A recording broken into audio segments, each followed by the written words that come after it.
நம்மளோட வீட்டில் இருக்கிற நம்ம பாட்டியை, நம்ம அம்மாவை, நம்ம அக்காவை, நம்ம தங்கச்சியை பற்றின ஒரு தீர்மானம். அதை பற்றி பேசுகிறதுக்கு, அவங்களுக்காக பேசுகிறதுக்கு நம்ம மனசில் இருந்து, நம்ம இதயத்தில் இருந்து பேசுகிறேன். இதுக்கு முன்னாடி இந்த விஜய்க்கு கிடைச்ச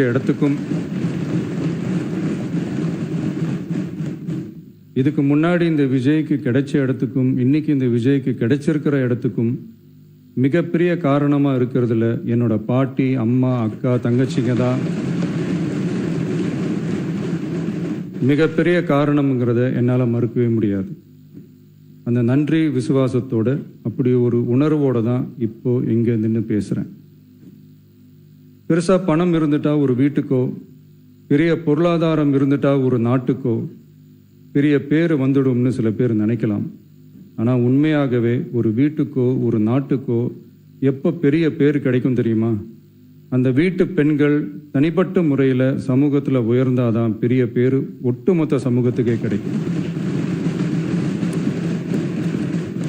நம்ம தமிழ்நாட்டு மண்ணில் சங்க காலத்தில் இருந்த அன்னைக்கும் சரி இன்னைக்கும் சரி மிகப்பெரிய அடையாளமாக இருக்கிற பெண் ஆளுமைகள் நிறைய பேர் இருக்காங்க. ஔவையார், காக்கை, பாடினியார்னு சங்க காலத்து ஆளுமைகள், கண்ணகி, மணிமேகலை, குண்டலகேசி, இவங்கெல்லாம் இலக்கியத்தில் நிலைச்சி நிற்கிறவங்க. ஆண்டாள், காரைக்கால் அம்மையார், இவங்கெல்லாம் ஆன்மீகத்திலையும் இலக்கியத்திலையும் உயர்ந்த இடத்துல இருக்கிறவங்க. ராணி வேலு நாச்சியார், குயிலி, அம்புஜம் அம்மாள், ருக்மணி லட்சுமிபதி அம்மாள், டாக்டர் முத்துலட்சுமி ரெட்டி அஞ்சலை அம்மாள், மக்கள் சேவகர் அஞ்சலை அம்மாள்னு நம்ம நாட்டோட விடுதலை போராட்டத்தில் கலந்துக்கிட்டவங்க. நம்ம தமிழ்நாட்டு பெண் ஆளுமைகள் நிறைய பேர் இருக்காங்க. சுதந்திர போராட்டத்தில் இருந்து சமூக நீதி போராட்டம் வரைக்கும் கலந்துக்கிட்டவங்க தான் நம்ம தமிழ்நாட்டு பெண்கள். அது மட்டுமா, கல்வி, அறிவியல், அரசியல், நீதி, நிர்வாகம், தொழில்நுட்பம்னு எல்லா டிபார்ட்மெண்ட்லேயும் இன்னைக்கு நம்ம தமிழ்நாட்டு பெண்களோட பங்களிப்பு பெருசாக இருக்குன்றத யாரும் மறுக்கவே முடியாது.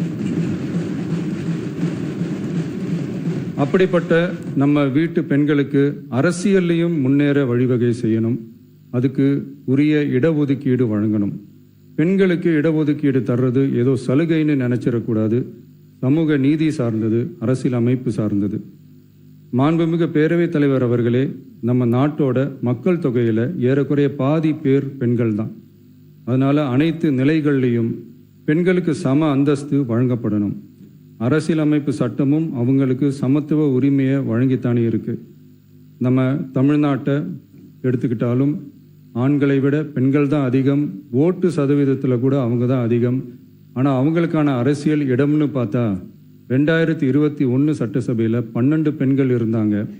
இப்போ இந்த 2026 சட்டசபையில் 23 பெண்கள் இருக்கிறாங்க.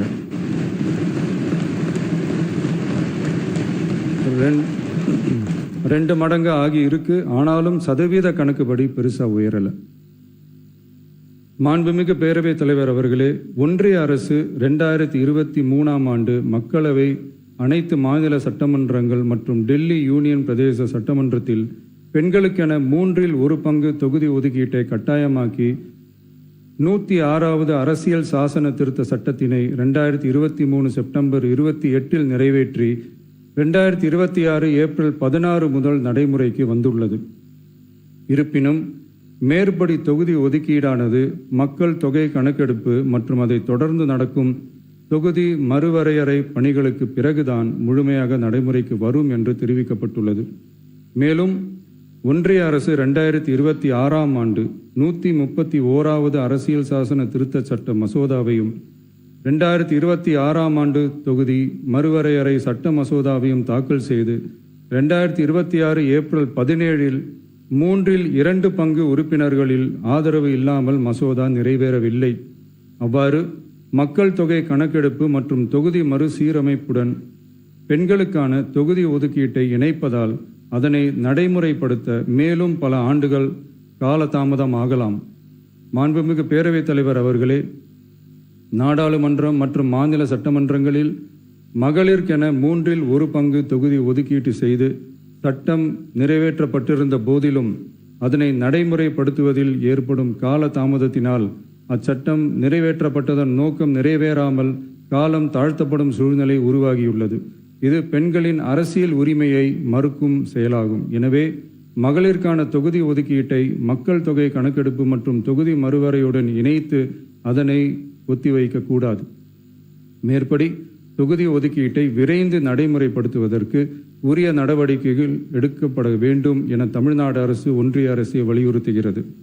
மாண்புமிகு பேரவைத் தலைவர் அவர்களே, நம்ம டிவிகே அரசு பெண்களுக்கான அரசியல் அதிகாரம் வழங்குறதுல முன்னோடி மாநில அரசாக தான் இருக்கு. 4 பெண் அமைச்சர்கள் இருக்கிறாங்க. பெண்கள் பாதுகாப்புக்கு சிங்கப்பெண் சிறப்பு அதிரடிப்படை இருக்கு. பெண்களுக்கான பாதுகாப்புல, பெண்களுக்கான இம்பார்ட்டன்ஸ்ல டிவிகே அரசு ரொம்ப கவனமாக தான் இருக்கு. இனியும் அப்படிதான் இருக்கும். உள்ளாட்சியில பெண்களுக்கு 50% இடஒதுக்கீடு கொடுத்ததும் இன்னைக்கு ஆயிரக்கணக்கான பெண்கள் மக்கள் பிரதிநிதிகளாக மாறி இருக்காங்க. அவங்களோட தலைமை பண்பும் ப்ரூவ் ஆகி இருக்கு. அதே மாதிரி பெண்களோட வெற்றியை சட்டமன்றத்திலையும் பார்லிமெண்ட்லையும் எக்ஸ்டெண்ட் பண்ண வேண்டிய நேரம் வந்துருச்சு. மாண்புமிகு பேரவைத் தலைவர் அவர்களே, இன்று இந்த பேரவையின் வாயிலாக பெண்களுக்கான 33% இடஒதுக்கீட்டை இனியும் தாமதிக்காமல் நடைமுறைப்படுத்த வேண்டும் என்று ஒன்றிய அரசை வலியுறுத்துகிறோம். இது பெண்களுக்கான சலுகை இல்லை, இது அவர்களுடைய ஜனநாயக உரிமை. இது ஒருவருக்கான வெற்றி அல்ல, இது இந்திய ஜனநாயகத்தின் வெற்றி. ஒரு பெண் அதிகாரம் பெறும்போது ஒரு குடும்பம் உயர்கிறது. ஆயிரக்கணக்கான பெண்கள் அதிகாரம் பெறும்போது ஒரு நாடே உயர்கிறது. மக்கள் தொகை கணக்கெடுப்பு மற்றும் தொகுதி மறுசீரமைப்புடன் பெண்களுக்கான தொகுதி ஒதுக்கீட்டை இணைப்பதால் ஏற்படும் காலதாமதத்தின் காரணமாக பெண்களுக்கான தொகுதி ஒதுக்கீட்டை ஒத்திவைக்க கூடாது என்றும் அதை விரைவாக அமல்படுத்த தகுந்த அரசியலமைப்பு மற்றும் சட்டப்பூர்வ நடவடிக்கைகள் எடுக்கப்பட வேண்டும் என்றும் தமிழ்நாடு அரசு ஒன்றிய அரசை வலியுறுத்துகிறது.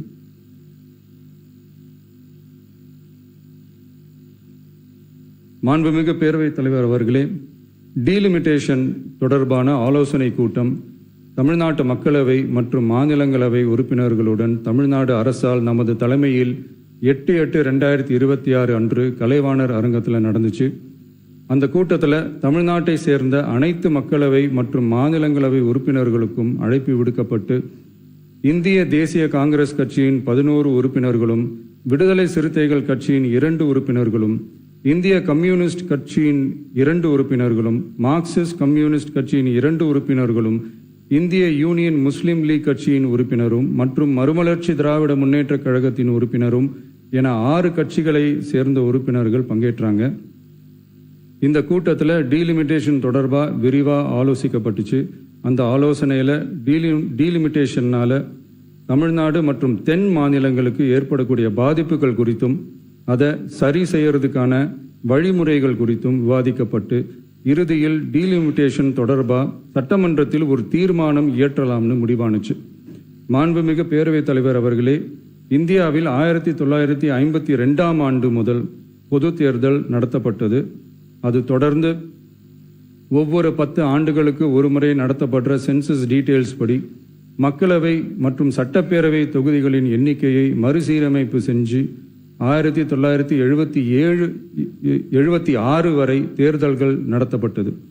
இந்த நிலையில் 1976ஆம் ஆண்டு 42வது அரசியலமைப்பு சட்ட திருத்தப்படி மக்கள் தொகையை சிறப்பாக கட்டுப்படுத்தும் மாநிலங்களுக்கு டீலிமிட்டேஷன் காரணமாக மக்களவை உறுப்பினர் எண்ணிக்கையில் எந்தவித பாதிப்பும் ஏற்படக்கூடாது என்பதற்காக அடுத்த 25 வருஷத்துக்கு 1971ஆம் ஆண்டு சென்சஸ் படி பாராளுமன்ற உறுப்பினர்களின் எண்ணிக்கை வைக்கப்படும்னு சட்டம் இயற்றப்பட்டது.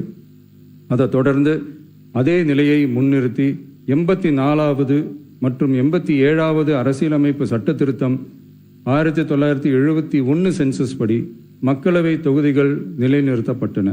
இந்த திருத்தங்களோட நோக்கமே மக்கள் தொகை கட்டுப்பாட்டை செயல்படுத்திய மாநிலங்களின் உரிமைகளை பாதுகாக்கிறது தான். மாண்புமிகு பேரவைத் தலைவர் அவர்களே, அந்த 25 வருஷ லிமிட் இந்த 2026 முடியுது. இதை முன்னிட்டு கடந்த 50 வருஷமாக இருந்து வந்த டீலிமிட்டேஷன் தடையை அகற்றி 2011 சென்சஸ் அடிப்படையில் மக்களவை மற்றும் சட்டப்பேரவை தொகுதிகளின் எண்ணிக்கையை நிர்ணயிக்க நாடாளுமன்றத்தில் ஒரு மசோதா ஏப்ரல் 2026 அறிமுகப்படுத்தப்பட்டு அந்த மசோதா தோல்வியில் முடிஞ்சது.